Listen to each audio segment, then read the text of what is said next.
En un momento de una entrevista estamos conectados con Enzo Origuera, él es analista y especialista electoral. ¿Cómo estás, Enzo? Muy buenos días, bienvenido a JN Noticias.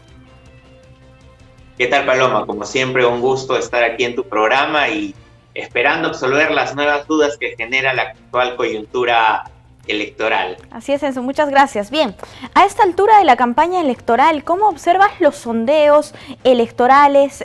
¿Cuál es el análisis de la votación dispersa y el antivoto? ¿Qué está pasando actualmente en nuestro país? ¿Qué nos dicen las encuestas? Bueno, mira, los números en realidad no hacen que quien lidere pues la lista de las mismas tenga una subida, digamos, que por ahí lo pueda acercar o por lo menos haya la intención de que exista la posibilidad de que pasara en primera vuelta, ¿no? Uh-huh. En realidad, eso ya ha sido un poco complicado desde las anteriores elecciones convocadas. Sin embargo, en esta elección particular hay un gran ausentismo y esto se debe a diversos factores. Por ejemplo, uno de ellos es que la oferta electoral no termina siendo novedosa, porque lo que ocurre en toda campaña es que siempre se empiezan a disparar pues los candidatos que tienen propuestas más creativas o una campaña más creativa.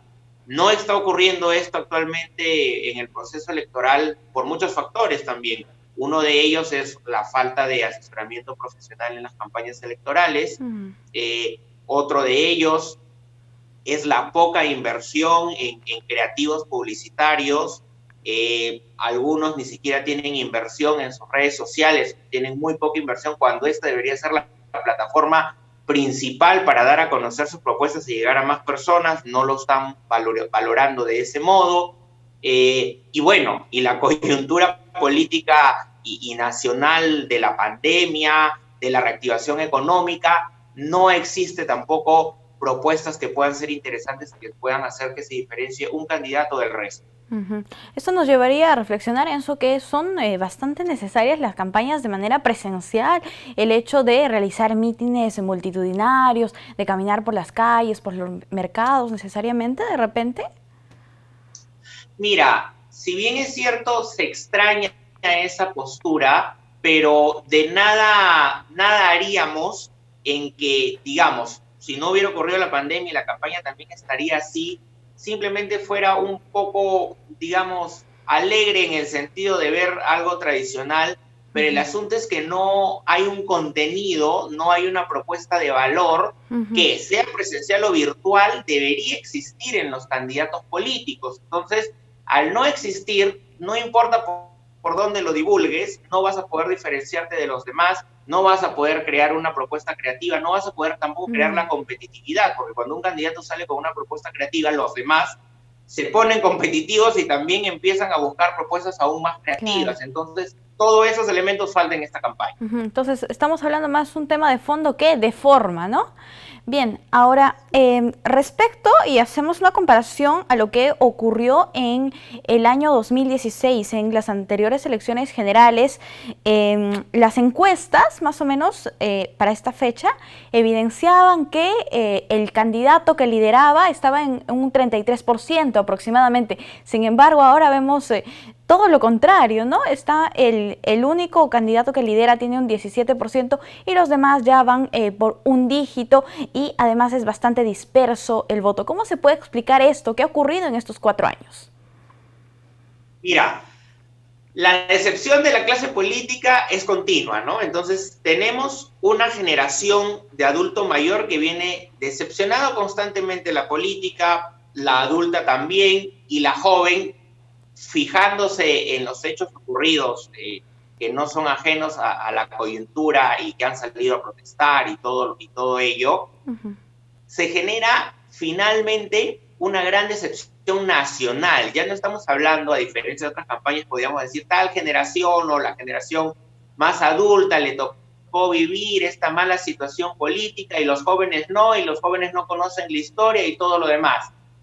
Pero en la actualidad, estas generaciones han venido arrastrando esta mala forma de hacer política y las nuevas generaciones también la han visto, y más bien las nuevas generaciones son las que se han puesto las pilas y han salido pues a las calles a protestar cuando lo han considerado necesario. Todo esto hace, Paloma, que la decepción sea generacional y que abarque todos los rangos etarios, ¿no? Entonces, estamos hablando de varias generaciones, de mucha decepción acumulada además.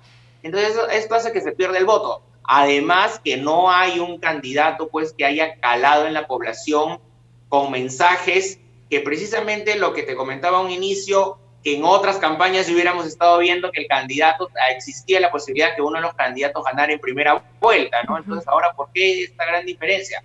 Además de la decepción, además de la falta de generación de propuestas de valor, de buenas propuestas, no hay un candidato, por ejemplo, que salga y diga, voy a reactivar la economía en tanto tiempo y lo voy a hacer de este modo. No hay propuestas creativas, ¿no? Todos hablan en general, ¿no? Sí, vamos a reactivar la economía y nada más, no explican cómo. Y con la decepción de las generaciones, evidentemente tienes que explicar el cómo y tienes que, además, hacerlo creíble, y nadie está calando con esos detalles. Y lo mismo con el asunto de administrar la pandemia o cómo mejorar, pues, la administración de la crisis sanitaria. Como nadie habla de lo que le interesa a la población, porque no están haciendo estudios de mercado, porque no están profundizando en investigación la mayor parte de políticos, entonces están haciendo un poco la campaña política al tanteo, con muy poco asesoramiento profesional en los equipos técnicos de campaña, y evidentemente estos son los resultados, ¿no? Así es. Sí, Enzo, ahora, también tenemos que hablar del antivoto. ¿Qué es y por qué afecta más a algunos candidatos que a otros? Explícanos.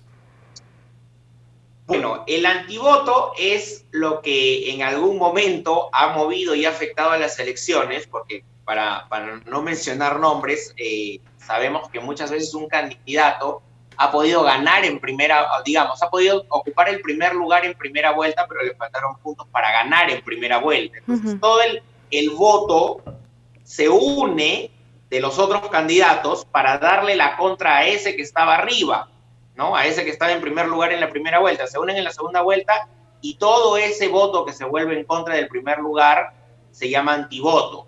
Por lo general, el candidato que queda en segundo lugar, que pasa a la segunda vuelta, es el que trata de concentrar el antivoto contra el primer candidato.